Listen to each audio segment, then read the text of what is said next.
Monster has sent me a pair of their Persona active noise cancelling wireless headphones to review, so let's hop right into it.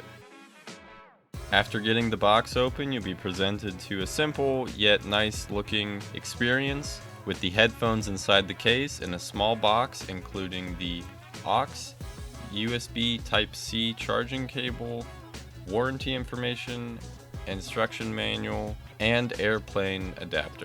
These are using Bluetooth 5.0, so you'll get a stronger and more battery efficient connection compared to previous versions. On top of the Bluetooth, you can also plug it in using an aux cable. Monster claims that they can get up to 30 hours on the headphones, and I unfortunately am not able to test this, as over the course of a couple days and me using them as much as I can, I have yet to kill the battery. Say the headphones do die on you, it'll only take 1 hour with quick charge to get them back to full. The ear cups can swivel 90 degrees one way to lay flat.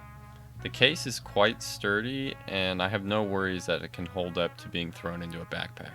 There's also a small compartment at the top for you to put your aux cable and charging cable, but other than that, that's probably all you can fit in there. On the bottom of the left ear cup, you'll find the Type-C charging port, and on the right cup, you'll find the power/multifunction button. This is where the power indicator and aux port are located. Either side of the headphones can be easily adjusted about 1.5 inches or so on either side. Just taking a look at the overall product, the main ear cups are made of metal while the rest is plastic. The top headband is made of a soft touch rubber that also makes up the cushioning of the band. Something to note that the metallic gold pieces of this are a fingerprint magnet and will likely show those off. As far as the build quality of it goes, it feels pretty sturdy. The metal cups are nice, but the plastic too doesn't feel cheap, and you can bend it around and flex it and not worry about it just falling apart. There also isn't that cheap plastic rattle on your head where if you shake it, you can sort of feel the components inside the plastic shell rattling around. Then, one of the best parts of the headphones are the ear cups. It looks like your normal soft touch type of pleather, but it's extremely soft to the touch and flexible. It feels almost like nothing I ever have seen before. It's really amazing. It's honestly one of the highlights of this pair. And while I do love them, it's almost that they're so soft I fear the longevity of the material, as I have seen pleather materials on headphones degrade over time where they flake and fall off. But so far I haven't actually experienced any of that, and that's just a concern I thought I might mention.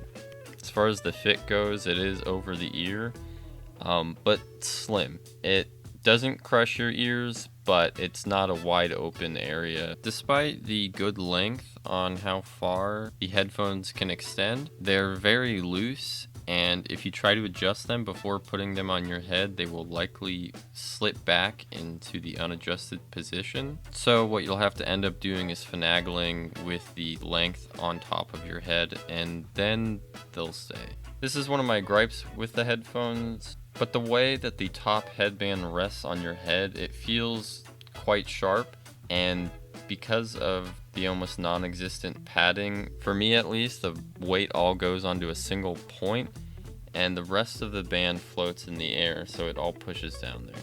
Despite this though, I did wear the headphones for 1.5 hours straight while doing normal chores around the house, and after taking them off, there was only a slight discomfort on pinching of the ears and small amount of pain on that single headband spot. If I was wearing a pair of more expensive, bigger headphones, I'd expect more. However, due to the size and price and what it's going for, I think this is acceptable performance. Moving on to the actual sound of the headphones, this is very good.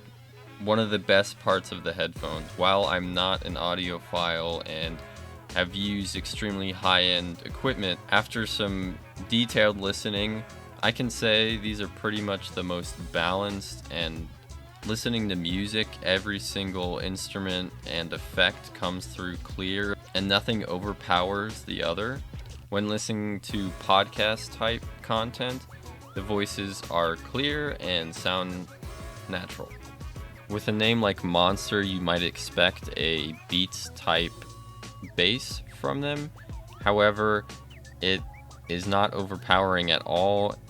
But if you are listening to a track with lots of bass, you'll be able to get that and feel it. It's not non-existent, it's just not going to match what you might want if that's the type of content you listen to. Overall, you get a very balanced sound, very, very clear. However, when listening to this, even at a lower volume, the leakage on the headphones is very, very high, and almost anything you play on them will be audible to others around you.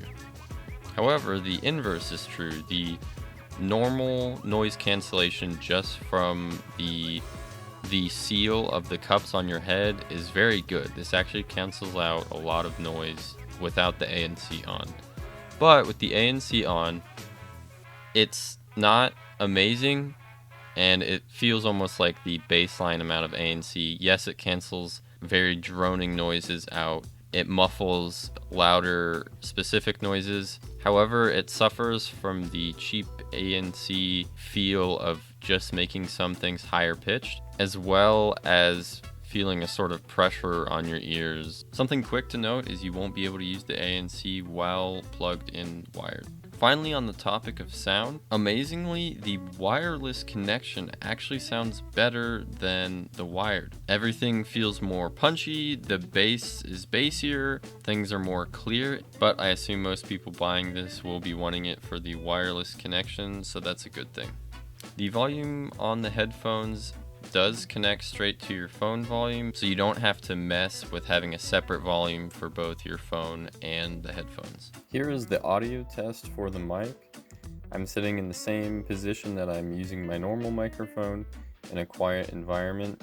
This is it being recorded wired, and this is it being recorded wirelessly. Now, taking a look at the other pairs of ANC wireless headphones you'll find on Amazon, this one falls into an odd spot. It's not the cheapest. You'll find some as low as $50 from a reputable brand like Anker, and of course you'll find the $200, $300 from the heavy hitters like Sennheiser and Bose. Now, when I got these, you were able to get them at just below $70. However, now they're available for $110 with the $10 off coupon. So at this price point, you could get the Anker headphones or try and risk it for another pair of an unknown brand off of Amazon.